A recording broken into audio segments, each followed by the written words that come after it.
আজকের বাংলাদেশ বনাম ইন্ডিয়ার ম্যাচ নিয়ে আমাদের সামনে গুরুত্বপূর্ণ ওয়াজ নসিহত করবেন মাওলানা করিম সাহেব। আরে হারামজাদা আলিমদার, ও হারামজাদা আলিমদার, তোর দিলে কি মরার ভয় নাই রে? তোর দিলে কি মরার ভয় নাই? তুই কি মরবি না? তুই এইটা কি করলি? এইটা কি করলি রে? তুই একটা কাফের, তুই একটা কাফের, তুই একটা বেঈমান। ইয়া আইয়ুহাল্লাযীনা আমানু, তুই একটা আমানু, তুই একটা আমানু রে।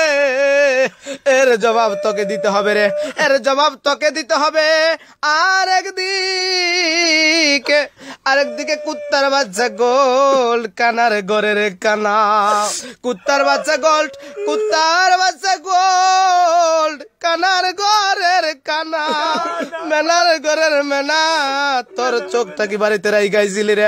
তোর চোখটা কি বাড়িতে রাইখাইছিলি? তোর চোখটা কি কুত্তায় মুইতা দিছে রে? তোর চোখে কি কুত্তা মুইতা দিছিল? এই জন্য 16 কোটি মানুষের স্বপ্নটা, 16 কোটি মানুষের স্বপ্নটাকে তোরা ভাঙ্গা দিলি।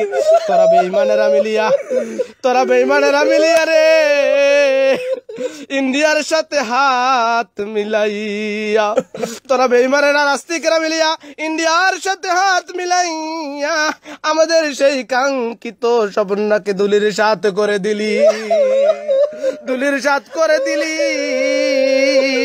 রোজ কিয়ামতের দিন তোদেরকে ফেরেশতারা, রোজ কিয়ামতের দিন ফেরেশতারা তোদেরকে দরিয়া দরিয়া চোখের মধ্যখানে গরম সীসা ঢেলে দেবে রে, গরম সীসা ঢেলে দিবে। এই জন্য সকলে বলো আমিন।